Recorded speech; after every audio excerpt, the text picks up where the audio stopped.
afternoon, and the tragedy of having a philosopher talking so late in the day.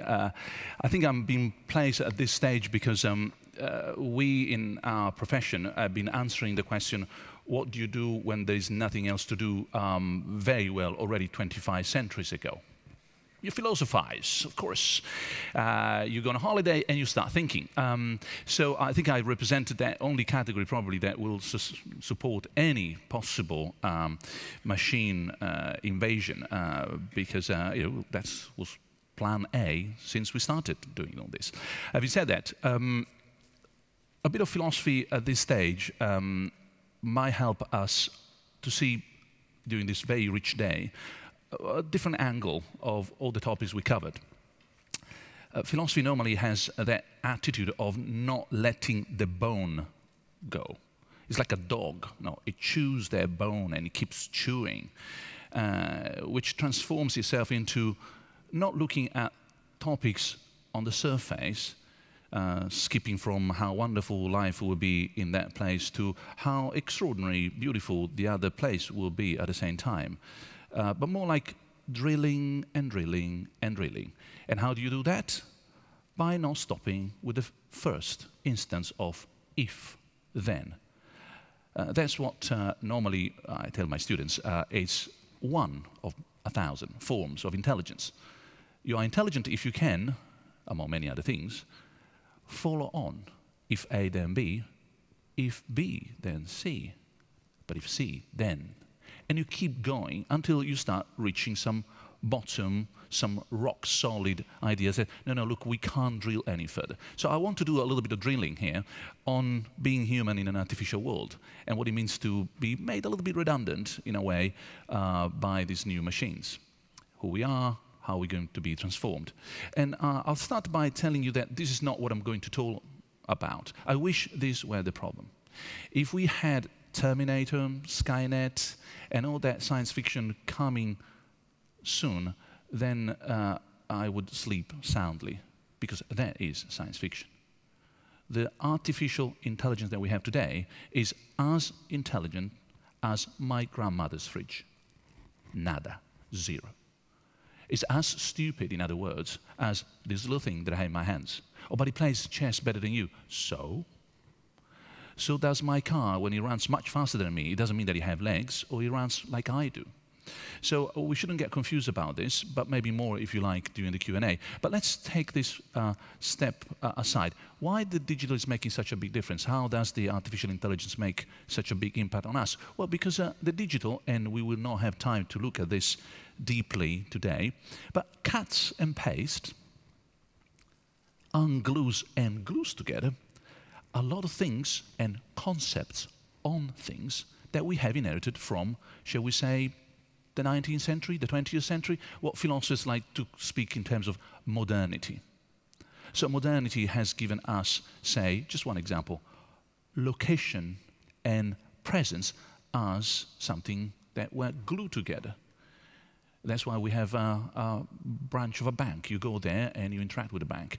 Well, the digital has unglued that. You are located somewhere, but you're present, say, on Facebook. That's why that branch is disappearing. Or modernity gave us a sense of a personal identity that today is being transformed by us being data subjects. I could go on, but that's not for today. Just remember, what does digital, anytime you think about, oh, how does the digital change my world? Oh, it cuts and pastes things that I assume were not subject to cuts, or we're not subject to paste. Well, what about artificial intelligence? What there is, and I hope this is no news for you, is a divorce. It's not a marriage. It's a divorce between the ability to perform a particular task, to fulfill a goal, say play chess, from the need to be intelligent. That's why that is successful. If we had waited for that iPhone, with which I always lose when I play chess, unless it's late at night, because then I get upset and I lower its standards, and then I finally win, and then I can finally sleep. Well, that's the human being in me. But unless that happens, if we had waited long enough to make sure that the thing had to be intelligent first in order to play chess successfully against anyone in this room, we would be still waiting. It's precisely because it doesn't have to be intelligent that it does what it does very successfully. So how does it come that then it works so well, all this AI? Well, these are the elements that made a difference. Lower cost, a lot of cheap computation, amazing computation, more data all over the place, more and better machine learning. That thing that does again and again and again and again, like only stupid people do, no?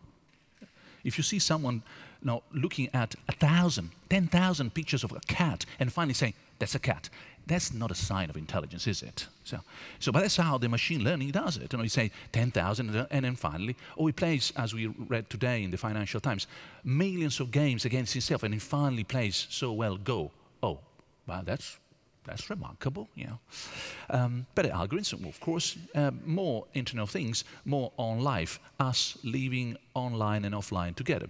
So this is what's happening to us today. We are living in a dishwasher.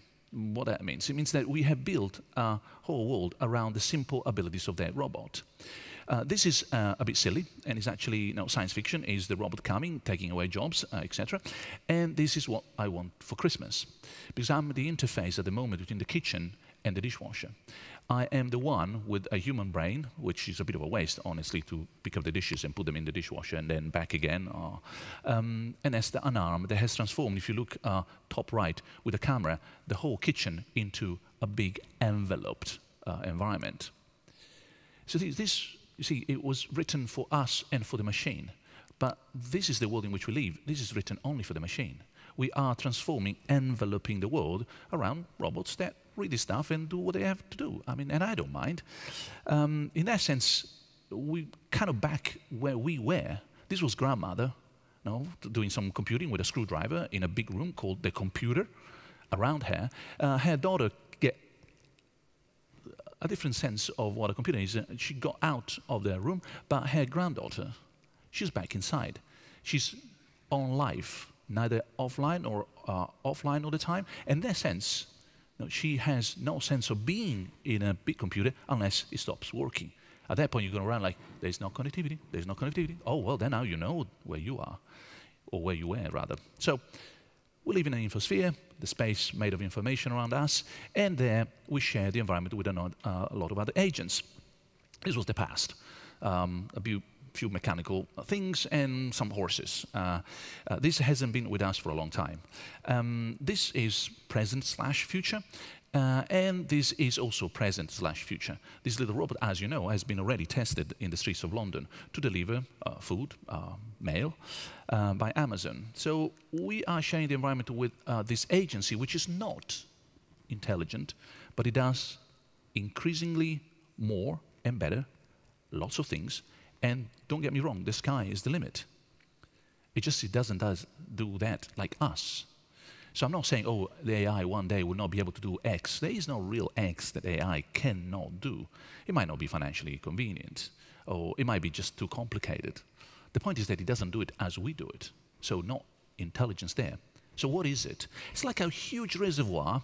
If we were in the computer science department, I would use the word heuristics, basically techniques to solve problems.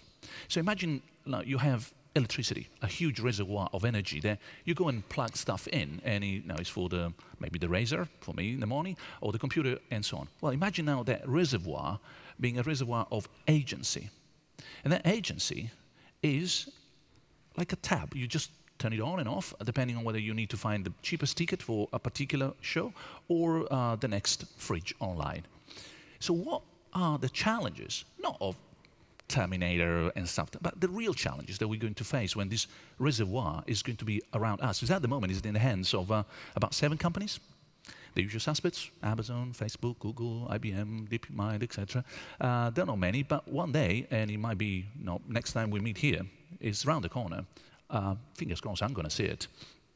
It will be like electricity, available to anyone.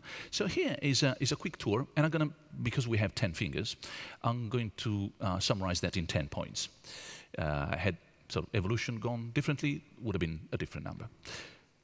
We are human interfaces. This gentleman, his job is gone. He was an interface between me and the elevator. This lady, her job or her task is probably going because she's an interface between a GPS and a car.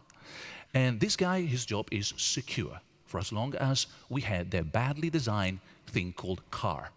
Because we forgot that someone had to put the oil in the car, and so we have 1 billion plus cars in the world that today, as we speak, someone, a human being, has to pick up the thing, put it in, put it back. Congratulations. We have robots on Mars. But this has to be done by a human brain, which is immensely wasteful. The lady here has been replaced, but not by a robot or anything. It's replaced by me. I don't know about here in Berlin, but in Oxford, I'm the one who scans the bins now. Oh, thank you for the human interface now has just changed position. It's been not replaced, but relocated. I'm the one who does their job now. But there are plenty of other interfaces we have no idea about. And those are the new jobs in the future. So don't get me wrong, there's something to be sort of optimistic about. We heard a lot about jobs. Well, these are the facts. On the right-hand side are the job market in the United States. Predicted by some colleagues in Oxford, they decided that law didn't make any difference. So the jobs are polarized between totally secure, say a philosopher, and totally gone, say the lady at the supermarket scanning the bins. On the left-hand side, welcome to Europe, Finland. Same analysis, same data, more or less, different result. Why? Because in Finland, we took into account legislation. How many trains do you know that go without driver between, say, Berlin and Munich? Exactly. How many buses will be there? Well, because it's not legal. Oh, it's not legal. Oh, so there's something to be said about the legal constraints. So when on the right-hand side people say, well, the cab driver, the job is gone. Oh, unless the law says that there has to be a cab driver, you never know. Lots of stories. Dependency, that's the ticking bomb on which we are sitting. Those who live by the digit may die by the digit. We have this so far called smart cities. I know there was a previous talk talking about it, so I need to be careful about it. But just in case you have a taste for realism, we're sitting on these things. And if a leg goes, in other words, if the computational systems behind are not built to be resilient, to be robust, to be there for the B plan, well, this is going to be really painful. And if something goes wrong, what happens? Who is going to pay? Who is going to get the responsibility for this? Well, in a digital context where AI starts doing little things for you and for me, say pay the bill or repair that particular thing or scan that or, well, at some point, that decision would have been taken by a system where things are a little bit distributed. If you don't get a mortgage, and that is already yesterday, so no science fiction here, no smart cities of the future here, not utopian places where there is anything for everybody, no matter what. But if today you go to a bank, you get a denial, you said, sorry, your mortgage has been rejected. That decision has been taken most likely, almost entirely by a piece of software. Who is responsible for that if there is a mistake? Don't know, not quite clear. Democratization of AI in any pocket. Well, that's the future. By democratization, I don't mean the political sense. I mean the computer science meaning of distribution in the whole population. Well, once we start democratizing AI in any pocket, meaning that this little thing I have, like there's a cinema tomorrow, best thing, Blade Runner, go. And the whole thing does it for me. That kind of level where there is no science fiction, the real stuff. Well, what happens if the actual guy there is not exactly Luciano, say, but is organized crime that is looking for your ID at the usual bank? Well, identity theft today is, shall we say, a tailor-made service. But once we have AI in any pocket, it will be an industrial enterprise. Are we planning this properly? Are we thinking about this in time? Are the companies developing this, so taking the right steps? The impact of AI. Now, I know that there's a green, positive story to be told about this, but look at the bottom. There's a dark, and you don't have to read all that. I mean, that would be a test beyond Superman. But just look at the two arrows. The very dark at the bottom, the little bit, and the very bright at the top. The bottom is how much does it cost to run all this? And guess what? It's electricity. It has to come from somewhere. Now, it doesn't happen anymore because we have these wonderful laptops which they don't heat up anymore. I don't know how they do it, but good old days when we were slightly younger, shall we say, it burned your thighs if you put them there, say, on the wrong day. And that is Newtonian physics, that entropy, that is energy being consumed, it comes from somewhere, that's the damage we cause into the environment. That's how much it costs to have the light green. So this is a balance, it's a trade-off between how much we are harming the world in order to save it. It's like curing someone with cancer, and I hope you don't have that experience near you. I had, and it's not pretty. You try to save the patient by killing the cancer first. So here we are trying to save the planet by making sure that the dark side doesn't counterbalance the light side. The real variable here, time. The hope that there's enough time for the light to make a difference as opposed to the dark. Do we have enough time? I'm not so sure. A generation, maybe two? I told you it was not going to be terribly optimistic on this. Management of complexity, we heard this, and I agree with the previous presentation. We're going to live more and more in complex as in complicated. Well, complexity is a serious word. Just use complicated. Everybody's complex these days. No, that's a computational sense. It's just difficult. Well, these are enormous systems that need a lot of management. Now, it's a good thing, because since we left the caves, we have managed complexity with more complexity. Don't tell me that writing is less complex than shouting to someone. It's just that it was safer, so that someone could read that later, etc. So this complexity is building on complexity. Do we have a plan here, or is just pay as you go, as it were? And then human freedom. This is just one of the many software that are being used by the police as we speak, certainly in the UK, a long time ago already in the United States. I don't know about Germany, I hope not, where we try to predict the future by looking at the past, ignoring the fact that we are free to change course, meaning that this will try to predict whether someone is a terrorist by, well, what they're actually doing, or someone is going to commit a crime by looking at what they did in the past. Again, human freedom, is it being taken at the center? Is it what driving the whole analysis, or is it what is being curtailed for safety, for security, for other reasons that, as we heard today, are actually undermining what we want to save? So you want to save democracy, and by doing that, you're actually undermining it in order to. Well, that doesn't make much sense, but no, a philosopher, what can I say? Logic is not a distributed value. Adaptability, what you see there is called programmatic advertising. And if you haven't never heard of that, that's a good trick by the industry, because it's what lies behind any advertisement you see online. In that fraction of a fraction of a fraction of a second, companies are fighting for your attention. And how do they do that? By bidding. They're bidding in a fraction of a fraction of a fraction, etc., for a fraction of a fraction of a fraction of some money. And how much does it all cost, all their system? 2017, 33 billion. That's a lot of money that goes into making sure that you look at those shoes as opposed to that particular car. Now, speaking of basic income, and sometimes I have my reservation, but sometimes some people say, well, there's no money around. Maybe. Maybe this could be better spent than making me distracted. Shoes, car, shoes. Car. But that's adaptability for us. All of this ends up with our exceptionalism. Who are we here? Copernicus thought that we were at the center of the universe. Of course, that went. Then Darwin taught us that we're not at the center of the animal kingdom. We're not at the center of the mental life either. That's Freud.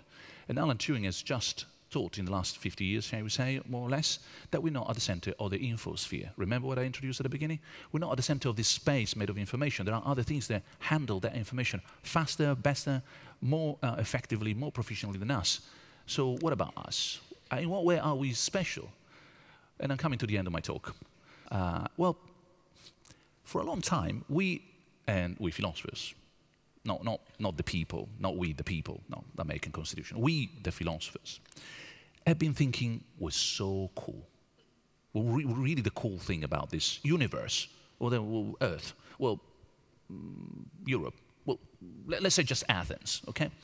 So wherever is going around, if I'm white, male, Athenian, and bear arms, then I am the best thing that this planet has ever created. Call me Socrates or something. Okay? So, well, that sort of identity has been challenged again and again and again.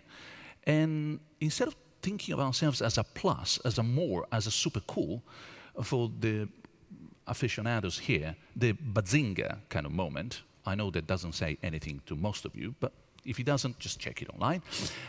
So if we are not the bazinga, what are we?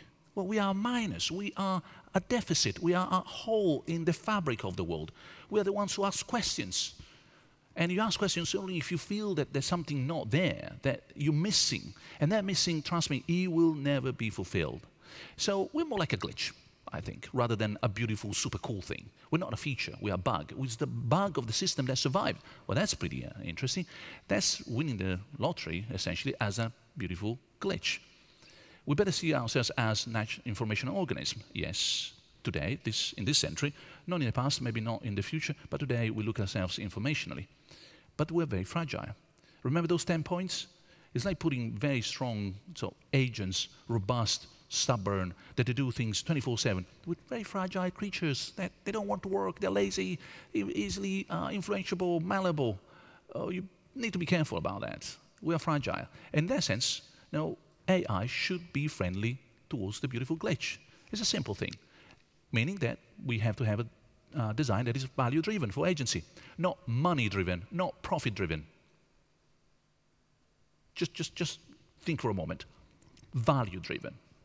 So I don't care about how much advertisement we might be exposed to in terms of how wonderful that technology will be in the future in any place of the world if that is driven by more money.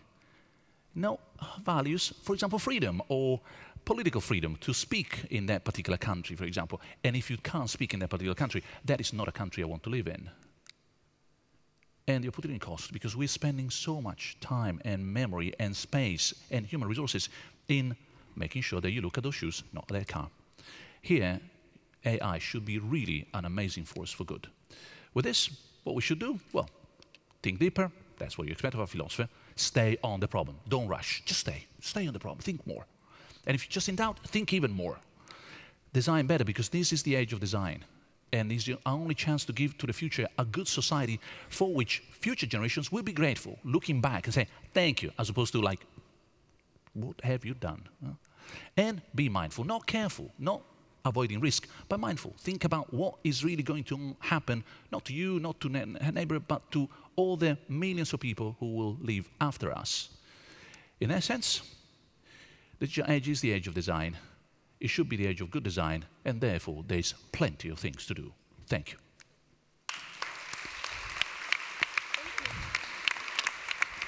Luciano, can I ask you one question, if you don't have a burning one? I have one on my lips. I learned from design companies that they really take AI to develop design to a very high extent, is one scenario I have in my mind. The second scenario I have is the two computers, I think they were called Bob and Alice some weeks ago, designed by scientists. They started to speak in English, and after a couple of minutes or whatever, they tend to speak their own language. And nobody understood where they were heading, and they plugged them off. Is that a box of a Pandora, you think, as the media put it, or is it just rubbish? Rubbish. To get around humans? It's rubbish, especially this stuff about, you've been exposed to, we all been exposed to the usual mass media. Oh, they unplugged because they were started. No, just Google it. It's as simple as that. Don't read the first newspaper, big, and you discover that, first, we've been doing this for the past 60 years. It's called putting the two agents, we do this faster today, one against each other to, for example, exchange, if I remember well the experiment in question, hats for shoes or hats for books.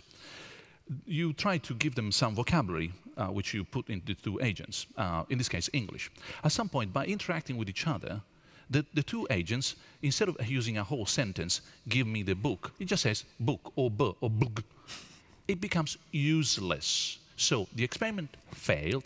The particular researchers in question, it happened twice, with Google and Facebook. They applied the whole thing like, okay, experiment failed. They didn't quite work because we wanted to develop some agents with a bit of intelligence, competitive analysis, where some get more books and some others get more other stuff.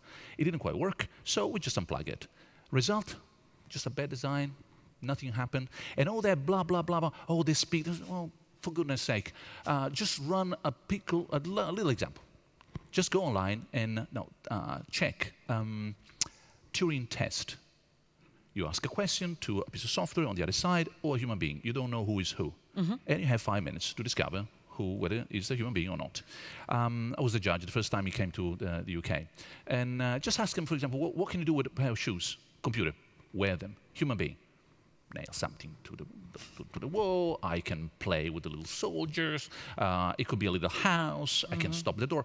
Now, who is the computer and who is the human being? Oh, let me think. No, now you are not passing the Turing test. Now, if you ask that question. So, relax, everybody. And above all, don't get distracted. We have plenty of problems. Okay. Thank you very much. Okay. Thank you. Thank you. Thank you very much.